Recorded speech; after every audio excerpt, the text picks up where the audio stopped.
Hi, welcome to the video, everybody. Today, we're going to be talking about a very still classy guy, Ron Burgundy, the Anchorman. This is one of my favorite movies. Will Ferrell is actually one of my favorite comedic actors, so it was a lot of fun to go ahead and take on this caricature.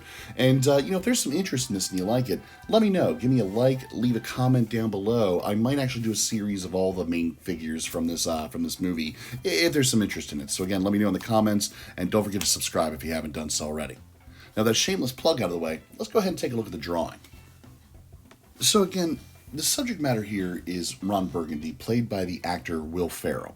And I wanted to take a little bit of time in this particular video to talk about a different kind of style of caricature method that goes a little bit more on character than resemblance. And to kind of speak to this, I just want to kind of take a moment here and mention that I have done a caricature of Will Ferrell in the past. I'll put a link to it up in the corner there if you want to take a look. But that caricature was of Will Ferrell playing the character Buddy the Elf. And if you put the two drawings side by side, you might be hard-pressed to say that they look like the same person, even though the same actor played both those roles. And again, this is really kind of getting into a slightly different style of caricature than, I may have done in a lot of other videos in the past. See, the thing is that certain caricatures lend themselves to a very specific resemblance, whereas other times you want to kind of capture the character more than the resemblance. And this particular drawing is an example of character over resemblance. So let me kind of break it down. Maybe I can make a little bit more sense. Let's assume for just a second that I wanted to draw a caricature of Tom Cruise. Now, when we think of Tom Cruise, we know him to be a massive star. He's been in a lot of movies. He's played a lot of different characters. But for the most part, the characters he plays all look relatively alike. There are a few minor exceptions here and there. But for the most part, if you were to draw Tom Cruise in, say, Top Gun versus Risky Business versus the Mission Impossible movies, you're not really going to get much of a difference between the version you're going to draw of his face in any of those pictures. Maybe his hairstyle's a little bit different. Maybe his outfit or his environment are a little bit different. But the face and the exaggeration can stay remarkably the same, completely unchanged, and really, he would still look like himself in all those movies. Again, there are a couple of minor exceptions, but generally speaking, we can kind of go that route. Will Ferrell is a different type of actor. I mean, for starters, he's a comedic actor, absolutely. But he's also a person that really kind of gets more into character, and he changes his appearance based off the character that he's playing. So, wigs, makeup, mustaches, facial hair, different, outrageous outfits really kind of complement a look that he's trying to put together to go along with his character. And that is the caricature we're doing today. Not so much a resemblance of Will Ferrell, but a resemblance of a character that is ultimately Ron Burgundy. So we're going to take some things and certainly exaggerate them like we do in all caricatures, but not necessarily focus so much on Will Ferrell's facial features as much as the things that he brings to the character in the costume. For example, the mustache. The mustache is, very well groomed. It's got like a high gloss shine on it. We can say the same thing about the hairstyle. It's very big. It's very bouffant. And it doesn't necessarily resemble completely the hairstyle that Will Ferrell puts forward in the movies, but because Ron Burgundy is this big kind of over-the-top character with an over-the-top personality and ego, the hair is meant to kind of match that. And we can also take something a little bit from the era as well. Anchorman and Anchorman 2 were set in the 70s and the early 80s, and so those big bouffant, overly hairsprayed, shiny coifs on the top of the head were something of the norm at the time, and so it was easy to exaggerate it and still feel like you got the effect of who Ron Burgundy is. Now, to kind of move on here and speak a little bit more about the caricature of the character, I'll throw another example out at you. If you are, of a certain age group, you may remember Ghostbusters movies from back in the 80s. They were very popular, and so popular, in fact, they ultimately made a couple of cartoons based off of it later on, a few years later. I was a kid, watched them, and the funny thing is there were actually two cartoons. There was a Ghostbusters and one also called the Real Ghostbusters. I don't know the whole story about how this came about in terms of like lawsuits and copyright infringement and things like that, but the gist of it was that the Ghostbusters cartoon was loosely based on the premise that you had people that fought ghosts with some sort of a laser-like device they would shoot out of guns and stuff like that. But other than that, it didn't really bear any resemblance to the movie. It wasn't the same characters. And so at some point later, a few years later, a Real Ghostbusters cartoon came out, almost as a sort of a competition, and the Real Ghostbusters was meant to resemble characters in the movie. But again, I want to stress the idea that these were not really good drawings meant to look like the actors. You would be able to take a look at one character that was named Venkman and say that he loosely kind of looked like Bill Murray, but it wasn't really like they were going for a resemblance as much as they were trying to draw this kind of snide, sarcastic, cynical character. And they captured that in the animation, and they captured that in the character design, but it only resembled Bill Murray in a very loose basis. And you can say the same thing about the other three Ghostbusters as well. Dan Aykroyd didn't look really anything like the character they drew to meant to represent him in the Real Ghostbusters cartoon.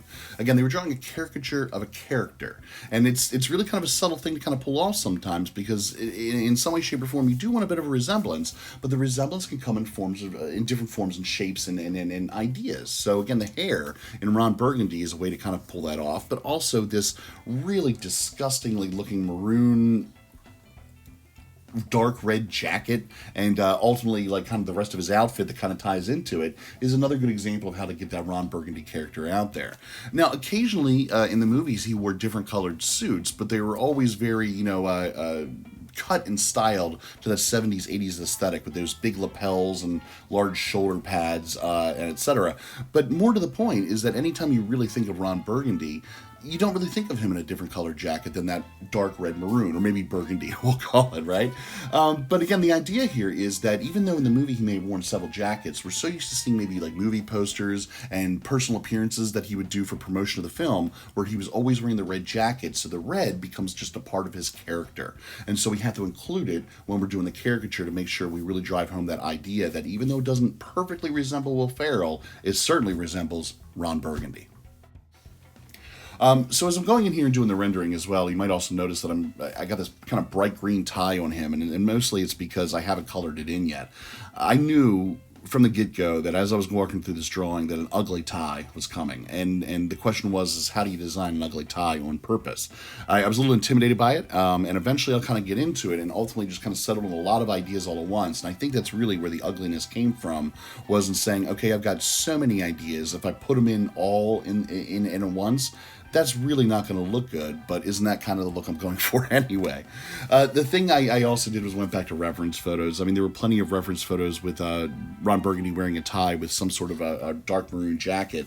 A lot of different choices there, but they all came in some sort of a stripe rather than any other patterns. So it was pretty easy to settle on a stripe type pattern, but what color is stripe? And when I was doing some of the research, looking at some reference photos and things like that, one of the things I noticed is that at one point he had on a blue tie with stripes in it that I didn't really care for. It hardly mismatched, number one, but it also just seemed to match the background a little too much, and it didn't really pull off the look of ugly that I was going for. I actually kind of experimented on a different canvas with the blue colored tie just to see if that worked. I didn't like it, got rid of it really, really quickly. I didn't even get very far in the rendering on it, which is why you're not going to see in this video here. So ultimately what I decided on was one that I found to just be absolutely disgusting, but I was kind of unsure of it because it seemed to blend with the jacket a little bit too much. It was mostly browns, and it was kind of browns on kind of the more red scale. So again, it did kind of match the jacket a little bit, but ultimately I kind of decided to experiment with it a little bit, went with a couple different shades of brown and got it to be ugly to the point that I was relatively satisfied with it. Although I got to admit, a lot of the detail I put into it doesn't seem to have kind of shown up here. So, when it gets to the tie portion, you see that rendering go in, and it'll go in pretty quickly. What you won't see there is that I had zoomed in quite a bit to get an enormous amount of line work and detail in there, just to get just a lot of pattern in. And it doesn't necessarily show up when you're kind of like pulled a little bit further back. Remember, the effect here is the point, though, and so is it ugly? Well, I'll let you be the judge of it. Right now, it's neon green, so yeah, you might think that it's very ugly now, but wait till we get all the stripes in, and that'll be coming up in just a minute or so. So I kind of went off topic there talking about the tie a little bit. Let me get back to the other thing that I was talking about, which is the hair. There is a really, really nice high gloss shine on the hair, which is, again, very reminiscent of the era with all the hairspray and the big bouffant hairdos. So even though it wasn't necessarily identical to the way that Will Ferrell wore it, it's similar enough that it pulls off the look, and it's bouffant enough to be reminiscent of the style. But what I want to discuss here is a little bit about how it was rendered.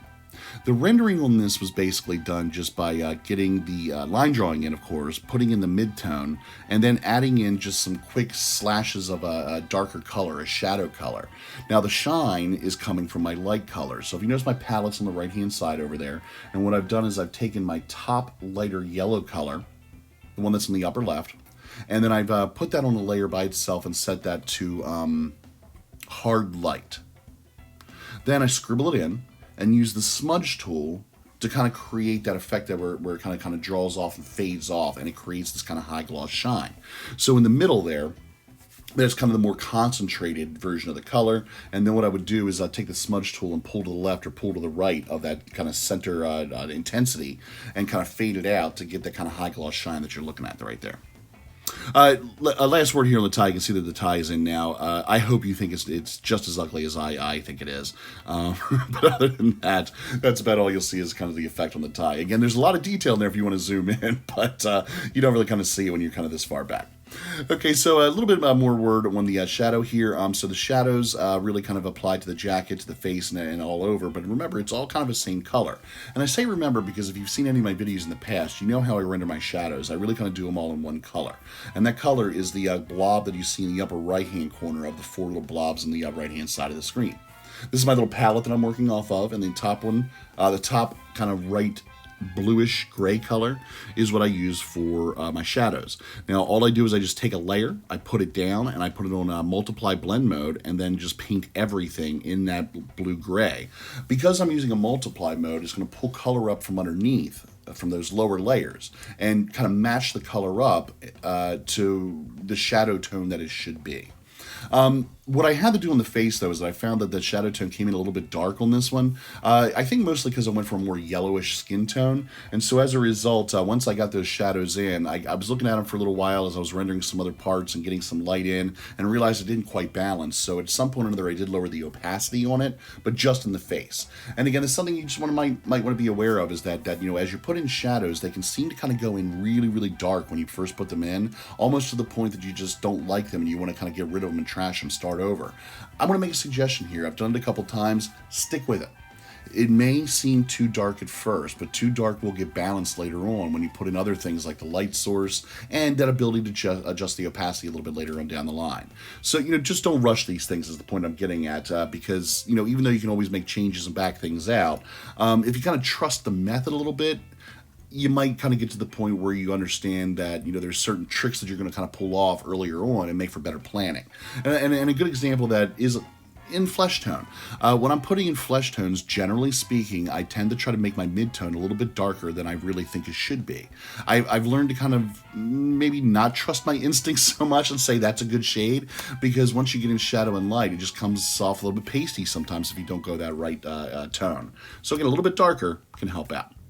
All right, so that's all I got for this video. I hope you enjoyed it. If you haven't had a chance to hit that subscribe button, make sure you do so, and I'll be back with a new video soon. Take care.